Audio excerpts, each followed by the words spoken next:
We made this! Welcome to the Starlight Ballroom. Hey!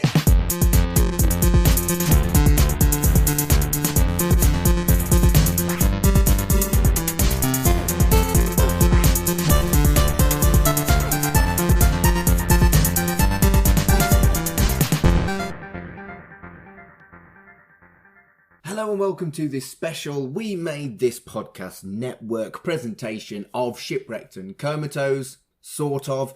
This is one of our weird crossovers because it is the 5th anniversary of our podcast network, the We Made This Podcast Network. My name is Mark and I am one of the hosts of Shipwrecked and Comatose. I am also one of the hosts of ChuckyVision. And we're reposting 3 ChuckyVision episodes in 3 days on the Shipwrecked feed because those 3 episodes featured hosts from Shipwrecked and Comatose. First up was Matt, then Kurt, and today's has Matt back. So 2 Matts, same Matt but 2 different occasions.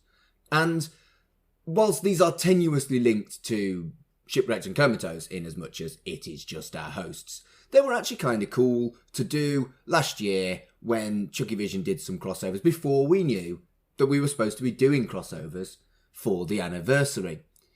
As a curiosity, we thought we'd post these 3 here before we do some more crossovers with potentially less tenuous links later on this month. Keep your eye out for that. We've got some really fun things planned. But in the meantime, please enjoy the 3rd of 3 reposts from ChuckyVision. This time, Matt joins me for a chat about Angel, the spin-off series from Buffy.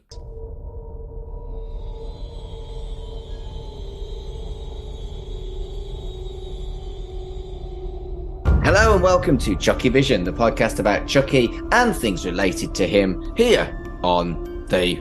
I made that sound like there is relatives rather than adjacent media, but I know what I meant. When we're on the We Made This Podcast Network. My name is Mark and I'm your host, and I'm already doing a particularly bad job. With me at this time, as always, well, most of the time, is my co-host Dev. I might stop doing that gag eventually. Hello, everyone. We're also being rejoined by Matt Latham. Hello, Matt. Hello, Mark, and I'm so glad that I've been witness to what is clearly an experienced podcaster being able to introduce an episode. Oh, yeah, that was me at my very best, that. This episode is kind of like sort of a bonus, but not really. We got excited about Smile Time when we recorded our Buffy episode, and we said we should do that, so we're doing it. And now our 2 episode specials has become 3 episode specials. Hooray! So we thought we'd bring back Matt. So yeah, we're doing an episode of Telly featuring a puppet, and in an almost kind of like sequel to when we looked at the episode. What was the episode called? Buffy? The Puppet Show. To The Puppet Show, a Buffy episode featuring a ventriloquist dummy. We're doing Smile Time, an episode of Angel that features a more kind of Muppety puppet kind of thing. Made sense to have Matt back because, you know, big Buffy fan, innit? Mm-hmm. So, Smile Time was season 5, episode 14 of Angel, and it was broadcast in the United States in February 2004, which means that it still preceded Seed of Chucky by about 6 or 8 months. In our kind of like Chucky timeline, we are up to Bride of Chucky, which means the Buffy episode was pre-Bride of Chucky. So we have had a film since, if that makes sense. Quick thoughts. Do we think that Bride of Chucky existing has influenced this in any way? I don't really feel like it has. No, I would say this is probably less Chucky than the other episode, the Buffy episode was. But that episode actually referenced Chucky, which this certainly does not. Like I said at the start, it is a bit more Muppety. It's Evil Sesame Street. That's actually a really good way of putting it. Now, this particular episode is pretty well loved by the fandom, and it was nominated for a Hugo, and it even generated a toy line based around the puppets. And you said it was Evil Sesame Street, and it actually used Henson puppeteers. So, is it Joss Whedon that has a connection to the Muppets? His dad was a writer, so Tom Whedon was a writer for the Muppets. Yeah. Is Tom Whedon still going? Did he write for Buffy or anything?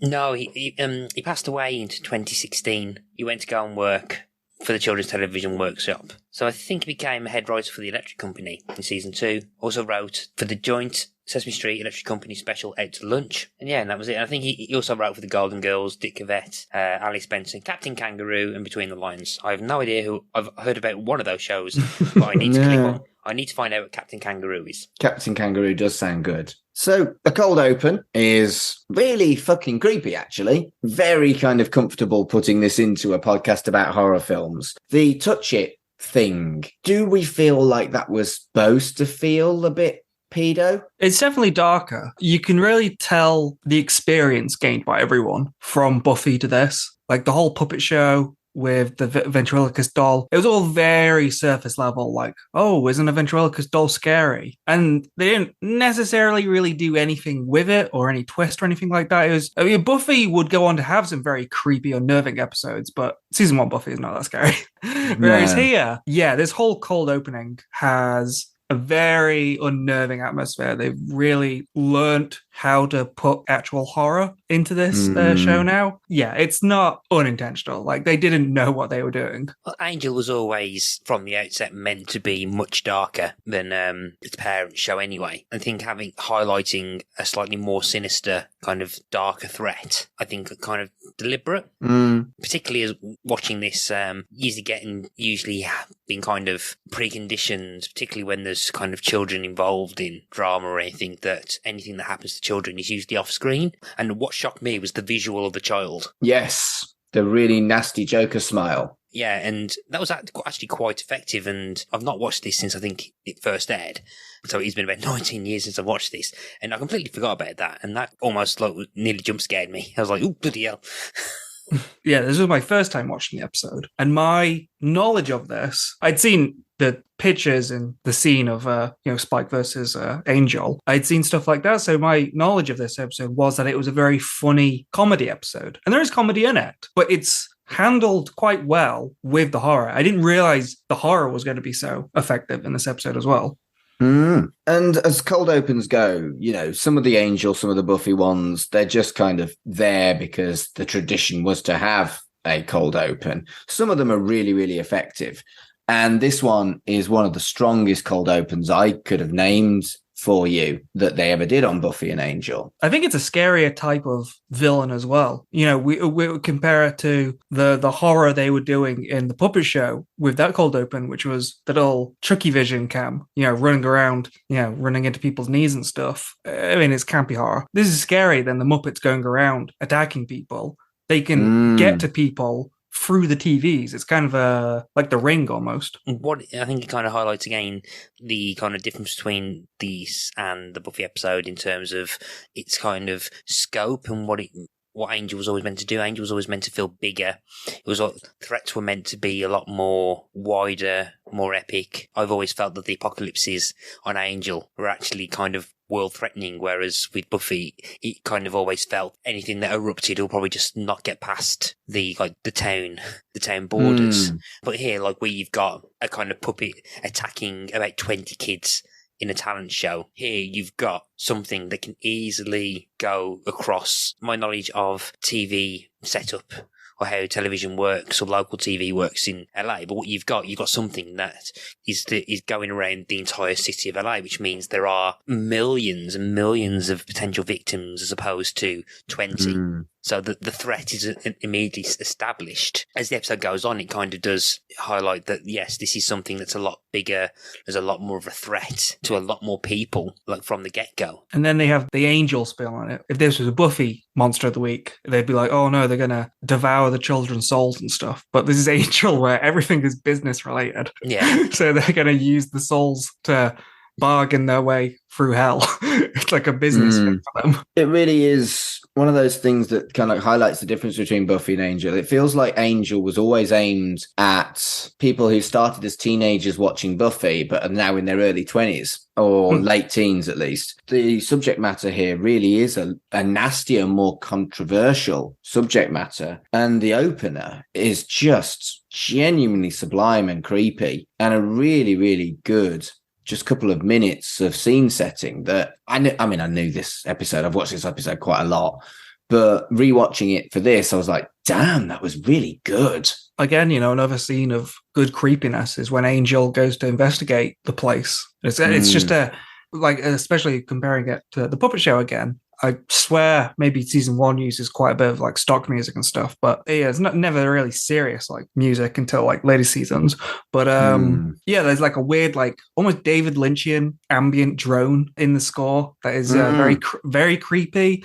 The back lot, the janitor, and then just the really weird don't room with the guy with the towel on his head, and then the big egg with the smile on it. Just really, I don't want to say mature, but it's more visually not obvious. Do you know what I mean? Like, oh, this is meant to be scary. It's a monster. It's like a guy in makeup. Like, it's a weird horror. Talking about music, this is one of my favorite television theme tunes of all time. The Angel theme is so sublime. Fits the program, and it just feels like it fits so well with what they were trying to do with the vibe of the program, making it a bit more adult, but still available to kids. And yeah, I just love this theme tune. Is it a favorite of yours, Matt? Or oh, definitely, to the point where watching this episode I ended up carrying on watching the DVDs up until the end of the season over the next few days.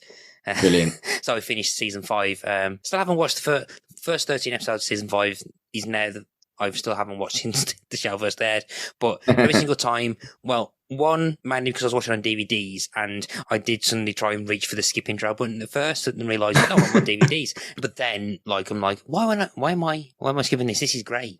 And there's just a sense of nostalgia that just hit. The nostalgia, the theme tune really hit me with nostalgia as well. Seeing Andy Hallett on the credits, it took a long time for his character to get on the credits, and seeing obviously Alexis Denisov, I think you and I mentioned this in the last time we talked about the Buffyverse, that the Wesley character starts as a joke that was supposed to be there for 5 minutes and becomes what we see here, which is incredible storytelling. Well, he's a parody of season 1 Giles in Buffy, and it's to show just how much the character of Giles has developed in 2.5 seasons. And now he's, if I'm honest, I've always thought he's ended up becoming a much better character than Giles. Oh, I'm not so sure I'd agree with that, but I love both of the characters. So. Oh, no, I think Wesley is probably one of, or at least in a shoe-in. I've never thought of the answer to this question, but in terms of my favourite character in the whole of the Buffyverse, Wesley's possibly a shoe-in for number 1. I think he's close for me as well. I tell you who isn't on the credits yet, and I thought she was at this point. Mercedes McNabb, who plays Harmony. She turns up in episode 17. Yeah, so she shows up in a few episodes' time. Yeah. They pretty much use it as a, I think it's the same time that they change or tweak the credits to show Illyria instead of Fred. Right. These credits are just so nostalgic for me. It just made me smile. The introduction, the first 10 seconds or so, those things have never changed. So you've got the opening bit where you suddenly see, like, Angel kind of just, like, with the sword, and then you've got that kind of young man who looking up, kind of like despair, which I can never remember if it's from an episode or not. But then there's a blonde woman who I think's in one of the earlier episodes. I think she's in the dark in this first Spike episode. I think she's the blonde woman who Spike's going, never there, never there. And like, goes, working up below this flexible tension and prancing away like a magnificent move is all enough for me. That scene. I remember that scene vividly. Yeah, I think it's her, but she's always been in that first part of that. And then you have the shot of Angel with the sword, and that basically hero shot where he rips the doors down in vamp face as the kicks in. That's always been the same. Which they didn't do with Buffy. It was completely new for each season. Yeah, I think there's always that kind of weird shot with him where Angel's kind of like looking kind of slightly distressed. That cuts in with the group hero shot they always change in. And it ends with that kind of like really cool walk down an alley, which has always been the same. That walk down the alley is iconic. I think it's from the very first episode as well. I think it's pretty much after he kills Sawyer from Lost. Wow. You had to get a Lost reference in. Well, the first vampire in the show is Josh Holloway. Anyway, so my first note after the theme tune and our inevitable gush about it is fuck Knox. Wesley should have got the girl. That was very much my kind of feeling for the first 13 episodes of this. And as like ongoing storylines go, it's one of my favorites because Wesley's awkward and terrible with people that he fancies and always has been, and hard relate. If we're getting into it, if we're getting into all the character stuff, but yeah, just to get it out there, before this, I've seen precisely one Angel episode, which is the pilot. Wow. I was telling Matt about this before. I have browsed the wiki, so I know who most of these characters are. I know that the Fred and Wes romance is going to go great places for the rest of season 5. So I know things that happen. But yeah, watching this, Knox did not give me the impression that he was an actual character. This is actually a really interesting perspective because obviously Matt and I wank over Buffy and Angel, whereas coming into it not knowing, well, kind of only having an overview of what's going on. So which characters stuck out to you? You said that Knox definitely didn't. Which character stuck out to you as the most interesting? Well, most of them seem like they belong on the cast, like Gunn and Wesley and Fred and stuff. They all seem like part of the main cast. Knox, for me, though, I could not tell you if Knox was a regular, because he's not in the credits, is he? Like the opening credits. No. So I don't imagine he's a regular, but is he a big thing at all? Because he seems just kind of annoying in this episode. He's basically the character that's there to kind of just basically create a love triangle, another love triangle, just to stop Wesley getting the girl. His reason for being is pretty much explained in the next episode. So, by then I'm not sure how much you want to be spoiled. So, in the trivia and stuff, I've read that there's a lot of setups in this episode for big things that happen. Actually, yes. Yeah, that surprised me. I've forgotten about that bit. So I wasn't, because I was going to watch it and then I'm like, yeah, what do? Because I knew what was going to happen. I was going to watch it and I think, you know what, I'm going to go back and probably rewatch Angel. And recently, today, managed to get access to Disney Plus again, so I might go back and start Angel from scratch. But then what happened is that there was these things that were setting up. I was like, I've forgotten that. I didn't realise they were setting things up. Well, the next episode in this one, that was going to come back to haunt, basically, that will basically kick everyone in the arse. It reminds me of just how pivotal, beyond being cool, the musical episode of Buffy was. Lots of really deep, heavy stuff that affected the rest of the season was dropped in what you could consider to be a relatively frivolous episode. And this is almost a parallel of that. This is a frivolous episode where Angel becomes a puppet, lol.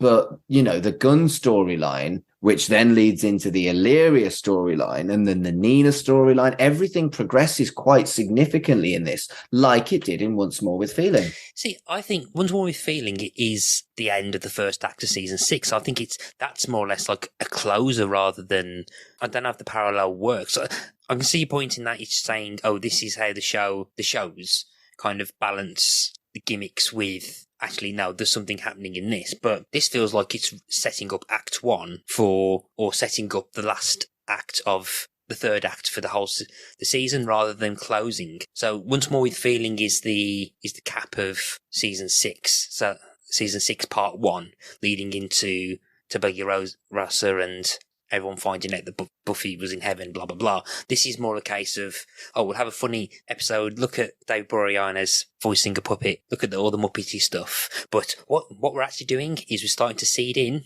like, really dark stuff, which is going to fucking traumatize you in a couple of episodes' time. Yeah. Yeah, there's an interesting parallel, but I don't know how intentional that was because, again, I haven't seen it. I'm just going off notes, but from what I read, they were planning a season 6, and these plot lines were going to be season 6. And then they learned that, season 5's it. So a lot of these... Okay. So the reason why Knox, to me, doesn't feel like a big character, and the reason Fred is just like, fuck off, we're not going out anymore. The reason that happens so suddenly is because they're like, oh, fuck, we've got to do the West Fred endgame, like, now. Okay. I didn't actually know that, but that makes a lot of sense. That's curious, actually. Because I know it was cancelled, but I'm sure they had notice. But it's where they had the notice. Yeah. I think is what Dev's getting at. The plans for, like, Illyria is going to there's going to be a whole thing where Amy Acker will be playing the two of them, so a couple of episodes time, there's a whole subplot where Illyria has to pretend to be Fred, but then... Because her parents visit. Yeah. But then what was going to happen was season 6 apparently was going to have stuff where the memories of Fred was going to start creating a split personality, so that she was going to be both, or at least Illyria's having some kind of like personality disorder where she can't control them or something like that. And I think Amy Acker was almost about to dye her hair blue to save the makeup, save the makeup stuff. But there was also plans for, there was talk of Seth Green returning for season 6 for a couple of episodes, because I think that would have been awesome. Because I think Nina was going to be either a semi-regular or have a bigger role in 6 as well. Right. So I think Nina might have been in 6, but which is saying, because rewatching Not Fade Away for the first time in years, I was like, I still kind of really like it, and I kind of appreciate what it's doing, but then I'm like, yeah, you can kind of see they're trying to rush and get some kind of ending to it. It's a shame, really. Both the Gunn storyline and the Nina storyline were a bit meh because they were rushed. Whereas the Illyria thing I did find interesting, which is obviously the next stage on from the Gunn storyline. And I also put that it was nice to see Harmony getting a bit more here. But again, it felt like, why did you do that? She was part of the gang for like 5 minutes and then went back to her old self again. And I'm like, well, why did you bother? But now I'm thinking that's why Dev's point is that it was all rushed. Yeah, because I do remember hearing as well, that's why Spike comes in season 5. They were really hoping the return of Spike would drive up ratings so they could get a season 6. So I think they wanted more stuff with Spike, but he ended up just being in one season. Yeah, I mean, the stuff with Harmony, though, that's just Whedon, isn't it? Late series Buffy always did weird things with their characters, where he's like, oh no, characters have to do bad things and, bad things have to happen to people. I've always thought Spike worked better when he was the original Cordelia character. So Cordelia was basically there to antagonise would be the tactless, no bullshit, call it as it is character. And she came that in like season 2 and 3 where she was just like, had no tact and just basically called it as it was. Spike was kind of that in season 4, and that role was taken over by Anya in 5, 6 and 7 as the kind of straight-faced, this calls it as it is. Season 4 of Buffy has its kind of moments, but I've always thought that was one of Spike's best seasons because basically he's there to piss people off, and that's his role in season 5. And I just love the kind of antagonistic, the brothers that kind of not get on relationship between Spike and Angel. Yeah, very much so. I remember vividly the fallout between Wesley and Angel, where Angel, not Angelus, tried to kill Wesley because he stole his son. Mm-hmm. But of course, that was weirdly resolved and Wesley doesn't know. So Angel's gone back to confiding in Wesley. And I think that's so bleak. One of the things that I noticed rewatching the last third is that season 5 does actually do a decent job in slowly unraveling and basically showing the characters one of the reasons that perhaps they've been slightly seduced and by Wolfram and Hart. It's the whole origin episode where Connor shows up and basically there's a not thread where Wesley pretty much finds out that Angel signed some kind of reality altering thing and thinks that he sold out Fred and basically inadvertently undoes the memories and brings back all the memories. So he had no idea of what he did with Connor. But then there's no kind of real conversation between them and Angel, apart from like a nod in Not Fade Away. So there's no real kind of follow-up from that. Apart from a kind of conversation between Illyria and Wesley saying, oh, does this make you Wesley now that you know? And like kind of Wesley's almost like traumatized. But I think they never really had enough time for him to process that. I mean, if we're talking awkward characterization, or not characterization, but I mean awkward characters, man, Angel is pretty awkward of Nina this episode. Oh, it's wonderful. I remember reading stuff in analysing, particularly when Buffy was on air, that there are points in Buffy's kind of run where Buffy was becoming like the least interesting character on the show. Oh, that's without a doubt my opinion of Yeah. the whole thing, is that the whole show brought interesting characters to kind of revolve around Buffy. I'd never felt like that was the case with Angel. No, and as much as I love Wesley, I still think that throughout the whole show, subjectively I could try and argue the toss with Wesley, but Angel I think is a much stronger main character, and particularly I think it's part of it because David Boreanaz does really well as him. Angel as a character works so well and is perhaps more selfless, almost like one of the kind of like champion characters that I think fiction needs, in terms of like he'll throw himself in front of a stake to save a random person. And I think the perfect happiness concept that's looked at very briefly here is, again, so very, very tragic. He's confiding in Wesley about his being scared that if he has a moment of perfect happiness with Nina, he will do what he did in series, I want to say two of Buffy, where he becomes Angelus again. And what's not really discussed is it worth it if I don't? Because if it's not true love, if it's not that perfect love, it's not as valuable as love as he had with Buffy. So is it worth it? I think Wes sort of gets at that, doesn't he? Yeah. He says like 99.99 ad infinitum is average love people accept. But then it's rich him saying that, because in this very fucking episode he gets with his true love. So true. I don't think that concept's actually brought forward a lot. I don't think that concept's really delved into a lot more, because part of me was never fully comfortable with the Angel Cordelia thing, if I'm completely honest. There's something about that just felt really weird. I know some people are probably like disagree with me on that. Well, tough. But yeah, I don't know. I've always been someone who finds a lot more interest in platonic relationships, and I think having Angel and Cordelia being more platonic and should have been stay platonic, rather than having the weird kind of flirty romantic vibes, was slightly more interesting. But this idea that, I'm surprised it's taken like nearly 8 years of the Buffyverse for someone to say, yeah, but you're not going to achieve perfect happiness every time you have sex with just random people, are you? Because I think the idea being that no, the reason you lost your soul was because it was Buffy. So there's nothing stopping you from like going out and getting your end away. There's nothing stopping you from kind of exploring that, because you're not going to really be perfectly happy. But I quite like the idea that Angel, the character himself, again, this is why I really quite like Angel, the character. Angel kind of feels self-defeating, that if that's the point, as if it's not perfect happiness, then why should I pursue relationships? Exactly. And again, that fits with Angel's character in his kind of view of the world, in that because he wants to believe in the good of people and he will fight for the good of people. What's the point in kind of chasing that? But again, it's a nice parallel to basically what happens in the finale, in terms of, well, nothing really matters. You just make sure that you can fight, or you do what you need to do to make sure that people carry on the way that they are and stuff. And I think it's kind of really rushed and not explored as much because of the cancellation. You can kind of see those kind of themes working its way in, and I'm losing my track of thought now. Well, it does work with the whole theme of Angel, doesn't it? That he is never going to defeat the evil. They're never going to actually win. And then that's it. Wolfram and Hart and all that evil just goes away. Yeah. At the end of the day, he has to settle with just the daily routine of it's fine. That's good enough. Yeah. I mean, have you read about how much do you know about the Shanshu? The name doesn't ring a bell, but yeah, I know how the show ends.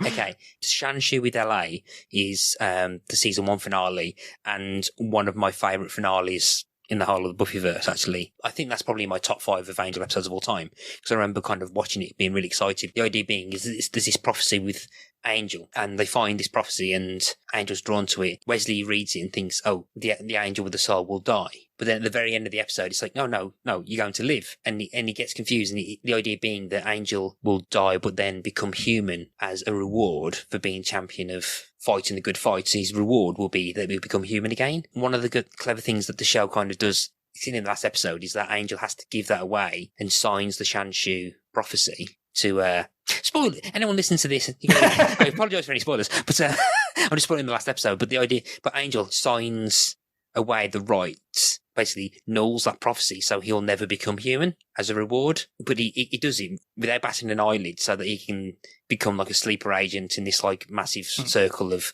the evilest of evil people. But he does it because he knows that he has to basically take out a good chunk of evil by the end of the series. And again, going back to what I was talking about with Angel as a character being the selfless, like sacrificing hero, the hero that LA needs, not but that doesn't deserve, to kind of paraphrase the Dark Knight. It sums up Angel as a character perfectly. The themes of Angel links into the discussion about kind of the soul and happiness and all that kind of stuff. And I think it's really well done. God, you made me think then when you talked about the whole Angelus curse and everything. I didn't even think about this when watching Buffy. That would really fuck me up knowing that, because I don't necessarily believe in stuff like soulmates and like perfect happiness, like am I with the perfect partner and stuff like that. But like knowing there's an actual like magic metric on that, like, oh, and Angel achieved perfect happiness with someone. And it's like, that would just make me think, like, am I doing that? Because like that is a barometer to meet now. Yeah. So I want to talk about how Lorne is basically just a plot device in this episode, which is a sad waste of a fantastic character.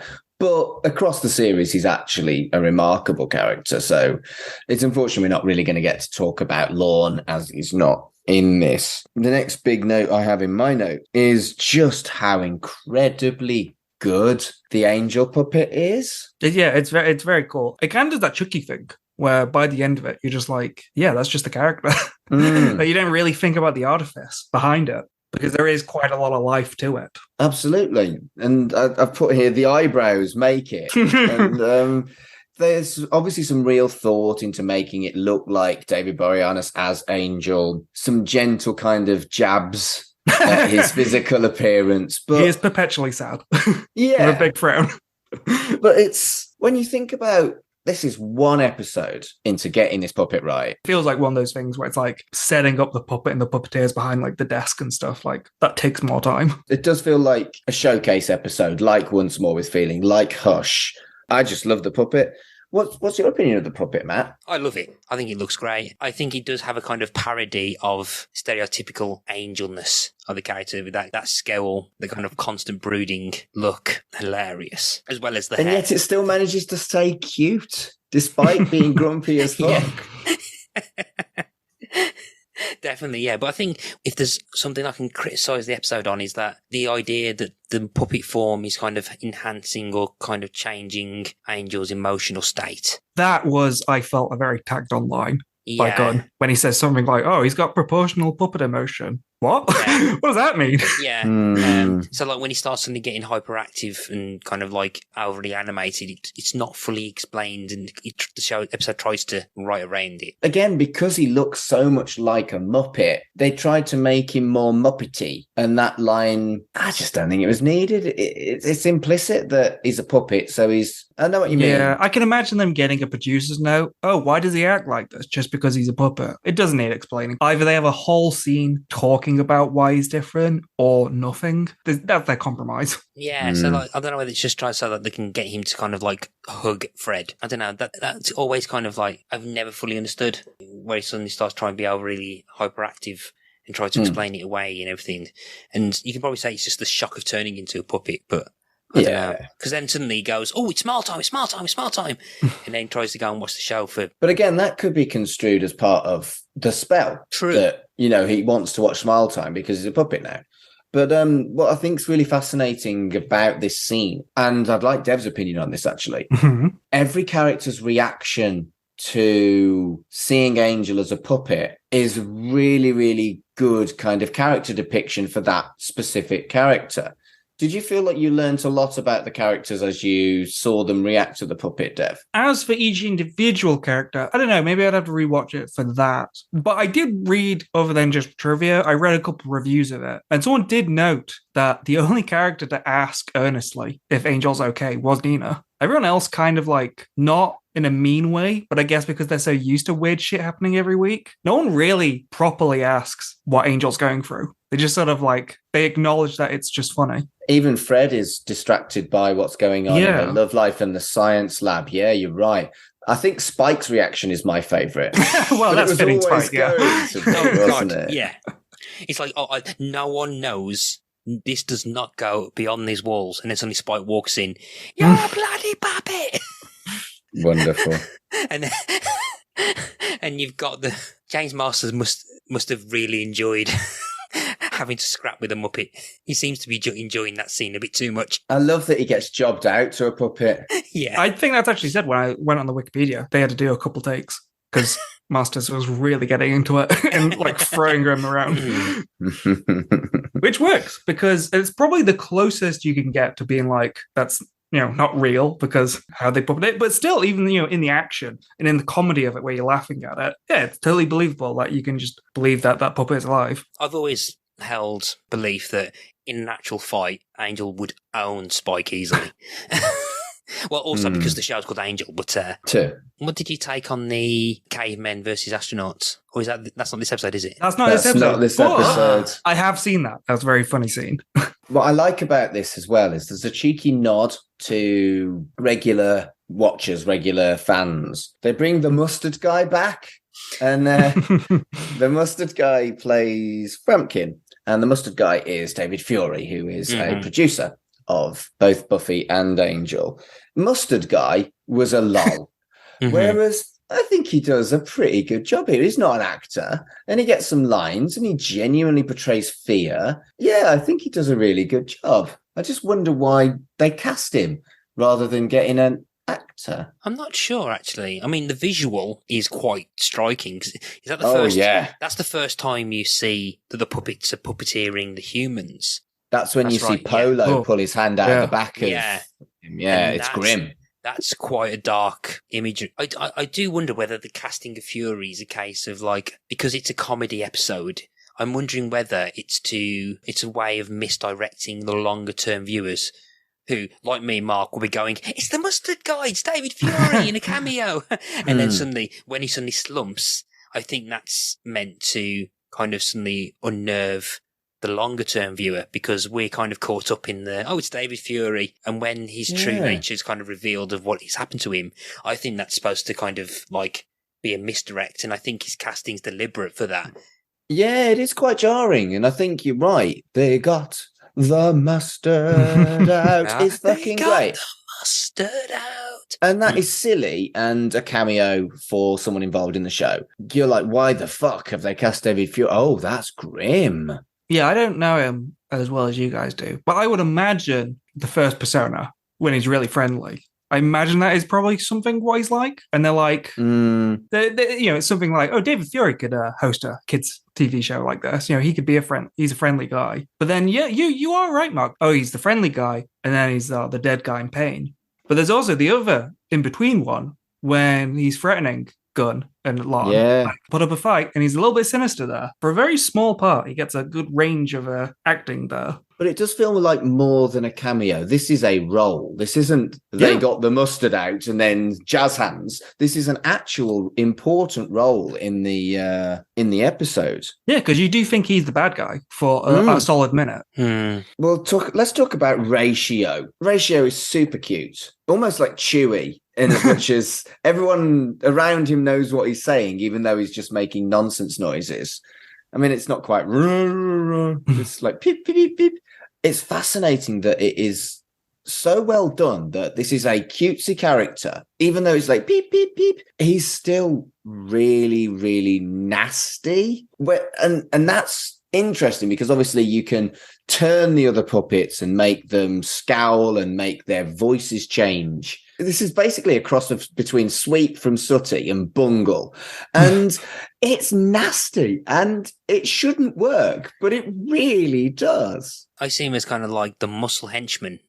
He's the muscle, like the intimidating muscle. That's what his kind of true nature is, but he's got that kind of look of like a big bird crossed with Sweep. Yeah. I quite like that kind of twist with that. So you've got basically all these kind of cutesy Sesame Street characters just going bonkers. It's like if the Snuffleupagus became somebody tried to kill you, which I still think that he probably would. I think I'm convinced Snuffy's got a dark side. It is really funny that we're spending so much time on one of the secondary puppets when this is like the main scene for Polo, the main one, and also really the main scene for all of them, really. This is the only scene, like, it's that sort of condensedness of Gunn explaining why Angel acts the way he is, or later when Gunn just understands completely what their plan is. But it is quite a very brief scene where you get to see the puppets be evil and like explore their plan. There's a lot of exposition. We don't really get to know the characters too well. They're just dickwads, as Polo himself says. No, I think you're right. And I think, bizarrely, it's Ratio that, even though he doesn't say a word other than beep, beep, strangely is one of the more fleshed out characters. Yeah, true. Moving on, I want to briefly talk about the Gunn storyline, even though it isn't very puppet related. In fact, it's not puppet related. But Dr. Sparrow, I don't feel like that was the character we would ever have seen in Buffy. He's too nasty. He's too grim. He's too Lovecraftian in his malevolence. I was creeped the fuck out by him, like a real Rumpelstiltskin kind of vibe, but not a kid's thing. Really effective, I thought. What were your opinions of Dr. Sparrow? I think at this point, characters are moving into Wolfram and Hart. I think he's just a very stereotypical. By the time you get to Gunn, whatever happens with Gunn happens in the opener of season 5. I think Sparrow is pretty much the kind of character you kind of almost expect to work in Wolfram and Hart. Yes. So I think by the time he shows up, he's not really a surprise. Yeah, I can kind of see what's kind of happening. I don't think it's anything special or anything twisty or anything in the subject that kind of like twist the norm of, or twist the perception of Angel that perhaps it sometimes does. But as the inevitable Gunn losing his kind of new skill set comes in, he's pretty much by the numbers. Oh, I can do this for you, but you need to do this one thing for me. If anything, I think Nox is slightly more of, at this point anyway, more of a kind of subversion of the kind of Wolfram and Hart employee that Sparrow isn't. That makes sense? Oh, yeah, I think that's fair. Yeah. I just think that the creepiness and the nastiness and the manipulativeness is something we might not have seen in Buffy. That I believe true, yeah. It's, again, the kind of overly evilness of Wolfram and Hart just kicking into play. I did like that bit where he talks to Gunn about the upgrade he got. Where, well, they gave that to you for a reason, and they probably took it away for a reason. Like, why had Gunn assume Wolfram and Hart would give him that upgrade just out of the kindness of their own hearts? I think that's interesting, though, isn't it? In a lot of ways, Wesley is portrayed as naive, and he is when it comes to romance. But he's remarkably cynical and capable when it actually comes to the rogue demon hunter element of his work by the time we get to this point. Whereas Gunn is inept and naive in very, very different ways. He could probably get the girl, but he's not all that bright. And I think it's fascinating that the bright guy wanted to be blessed with intelligence. And then when he loses I think it's just really nicely done. What happens with Gunn and Dr. Sparrow technically isn't actually Wolfram and Hart. I think it's actually the like free agents kind of working their own kind of agenda to bring back an old one. Because I'm pretty sure in a later episode, Marcus Hamilton, when he shows up,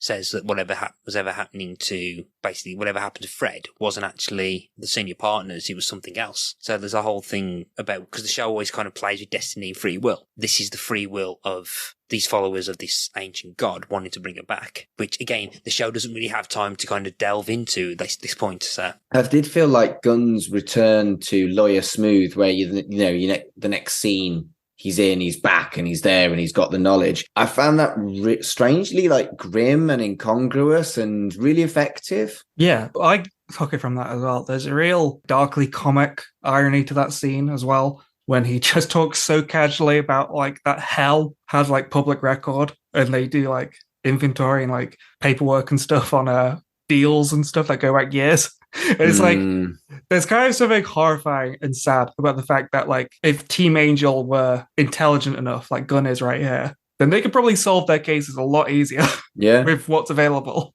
But they just don't / can't. There's something truly, truly grim about hell being a bureaucracy, isn't it? Yeah.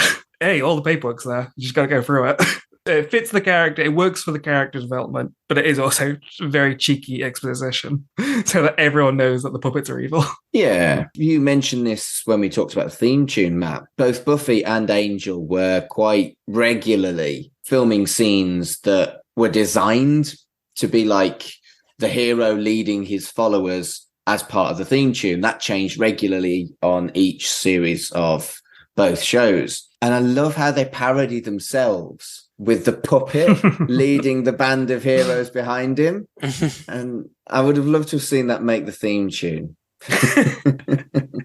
Yeah, or at least going through, and no, you can't really get away with changing the title sequence for that episode because you haven't seen him as the puppet yet, did you? No, exactly. Yeah, that would have been a massive spoiler, so it wouldn't have worked. But I liked the kind of like cheeky self-referential satire and like a nod. It's meta, and I'm good with meta.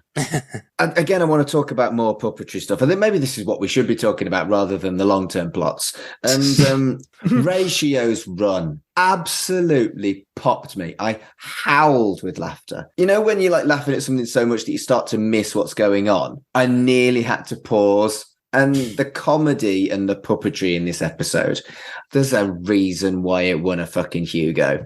Because they really, really went to town and really cared and were really thoughtful about getting the puppetry right. Yeah, I agree with that. They wanted to have an air of authenticity so that at least it felt like the people that they were parodying could say, yeah, that looks like an authentic thing. But there's, there is a tradition of characters like Big Bird, characters like Bungle in Rainbow, of a person dressed in a costume interacting with some of the puppets. Yeah, I think Ratio is my favourite of all the puppets. I think he's brilliant. Didn't really have a malevolent streak, so they didn't have their own version of vamping when suddenly all their eyes turned to like really have massive bags under their eyes and the eyebrows inverted. That's True. Because they did that with the blue male and the female, the yellow one, and the dog kind of almost metamorphosis. And they like almost vamped out on their own with like the evilness. Yeah, it wasn't quite the vamping out, but there was kind of like a difference between their public image and then when they were being themselves as the evil thing. It was a bit more subtle than the vamp version of Angel. Again, this episode, we've been talking about all the really grim stuff, like the terrible decision that Gunn has to make, the awkward stuff between Wesley and Fred.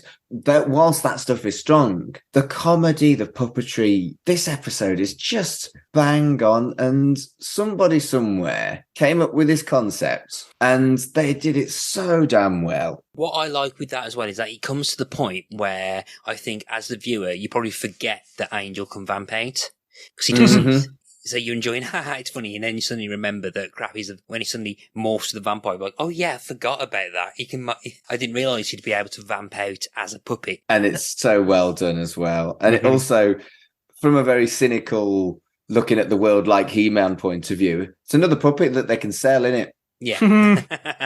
Again, like in terms of the tone of the episode, like there was some really good horror in this episode, but like they ended on the right note. Like, yeah, let's just kick this puppet's asses and have it be kind of funny. Yeah, I do find it kind of odd that he did the vamp out thing and that scared Polo. But then instead of doing anything vampiric, he just throws Polo as hard as he can through a wall. Yeah, I had a quick look. The Angel vampire puppet, or a replica of it that you can get it for about 150 quid on eBay. Bloody hell. That's expensive, but perhaps not as much as I thought it would cost. Mm-hmm. Now, while we were talking, I've looked up Avenue Q. I was wondering what came first.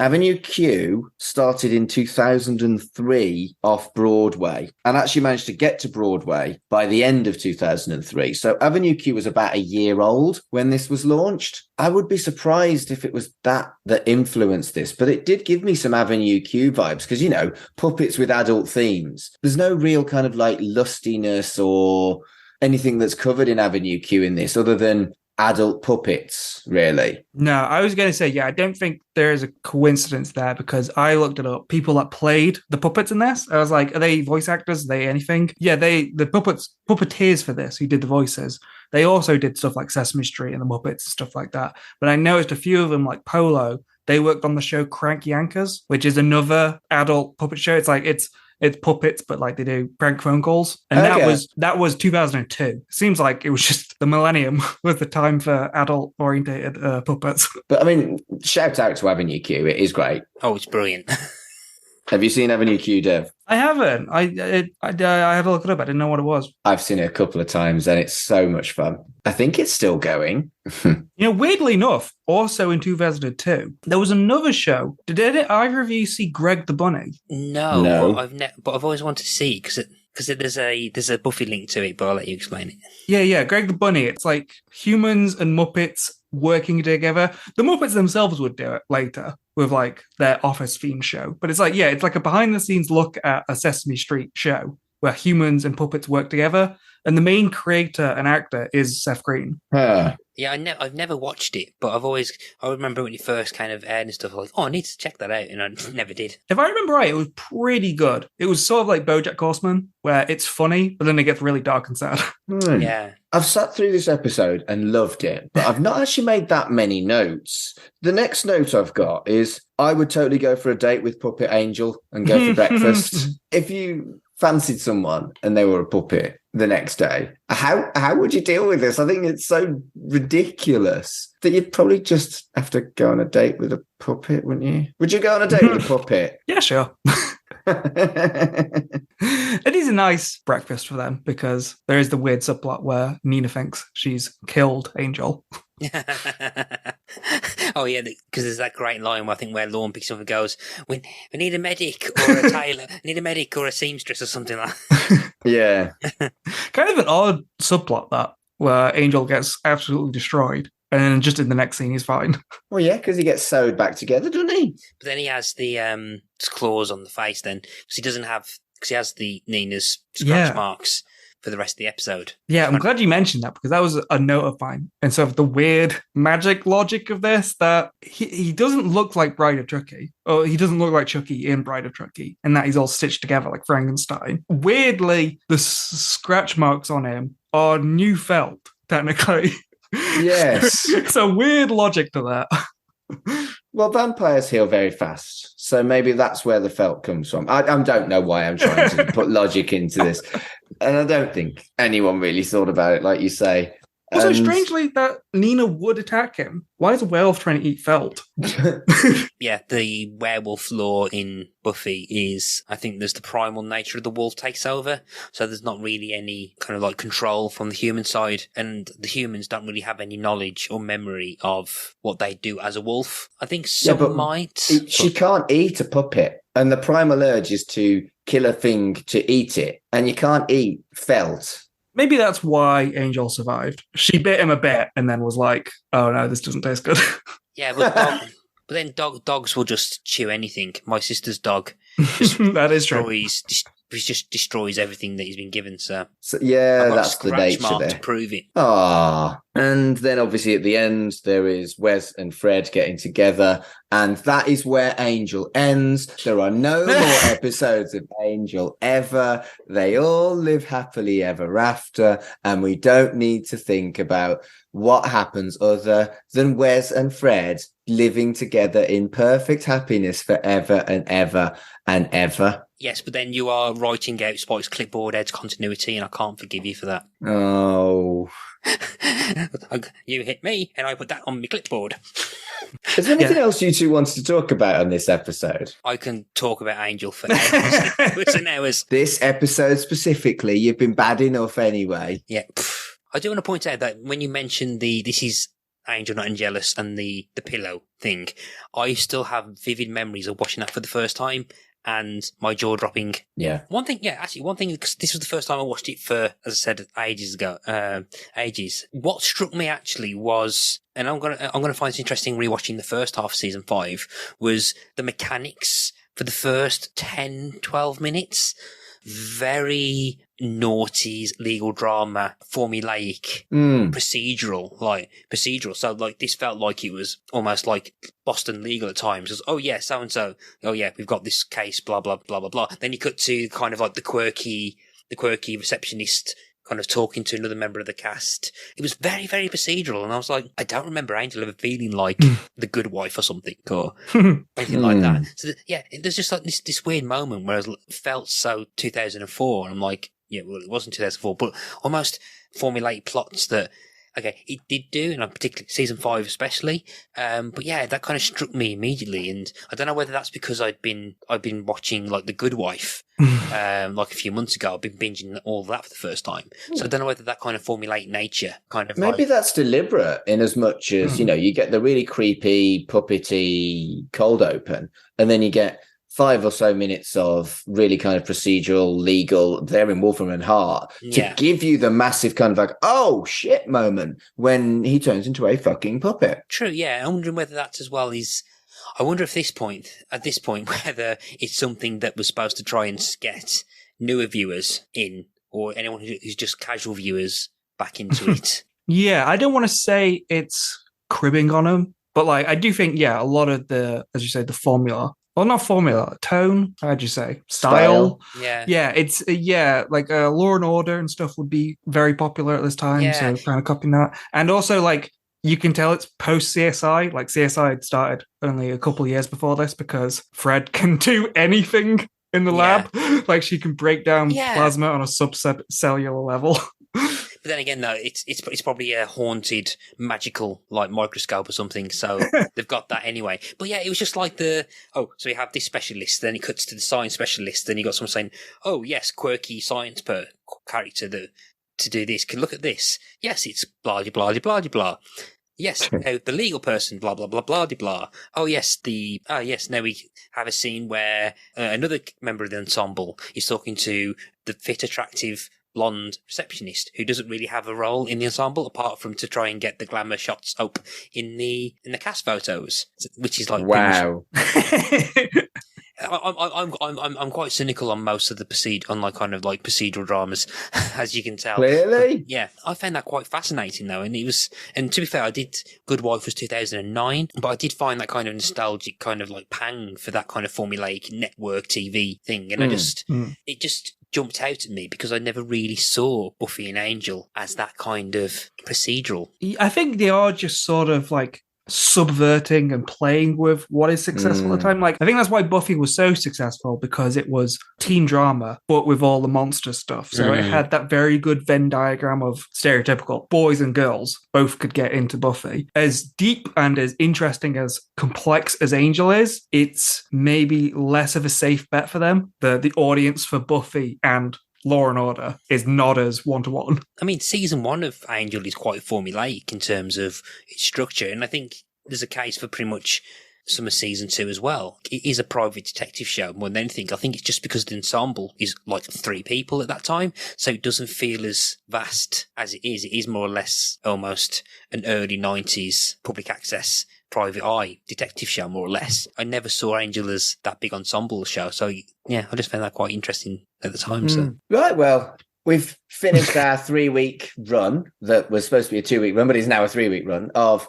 random puppety episodes of cult telly, and it's been a lot of fun. I hope people have enjoyed it too. And Matt, before we go, let everyone know where they can find you on the internet. Yes, well, you can find me on Facebook, Instagram, possibly X/Twitter, or Twax, or whatever it's called.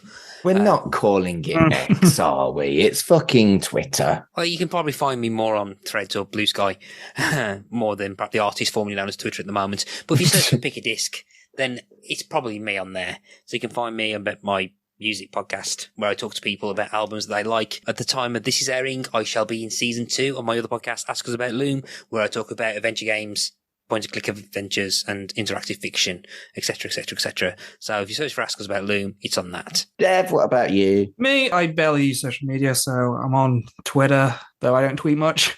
Also, check out Frame Rated, or my Medium. Oh yeah, on Twitter and Medium, I'm going to say, at Absolute Travesty. Check out my Medium, because I do have a couple of horror retrospectives coming out. Cool. And you Mark? I can be found on Twitter, Instagram, at Mark Adams HC. The other podcast I do alongside Matt. It's called Shipwrecked and Comatose. It is a podcast about Red Dwarf, right here on the We Made This Podcast Network. At Red Dwarf Pod on Twitter. And, well, if you're listening to this, just search for Shipwrecked and Comatose on whatever platform you are using to listen to ChuckyVision. And on that note, thank you so much for joining us for this lovely 3-week run. All being well, our next episode will be an episode looking at the first episode of series 3 of Chucky. I'm excited. Are you excited, Dev? Of course, especially since, now they've they've revealed plot elements and stuff. We know it's going to Washington. It's going to be more satirical than ever, even more so than season 2. It's going to have epic levels of batshittery, I think, and I'm all for it. So until then, wanna play? ChuckyVision is a podcast brought to you by the We Made This Network. Follow us on Twitter at ChuckyVision. Follow the network on Twitter at WMT_network. Our website is wemadethisnetwork.com. The logo was designed by Carl Bryan and the theme tune composed by Dark Fantasy Studios.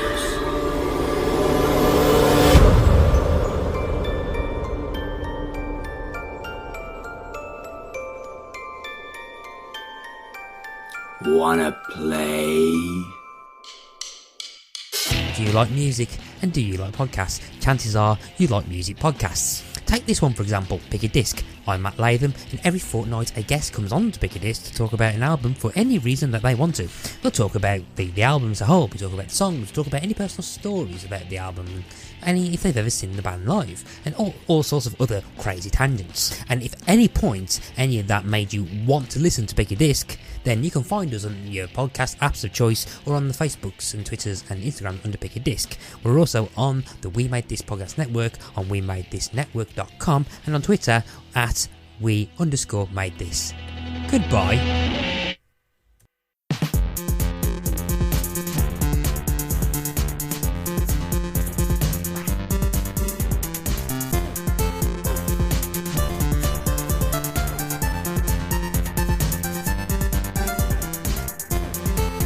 Shipwrecked and Comatose, a Red Dwarf podcast, was created and produced by Mark Adams and Kurt North. You can find us on Twitter at Red Dwarf Pod, and we are part of the We Made This Podcast Network.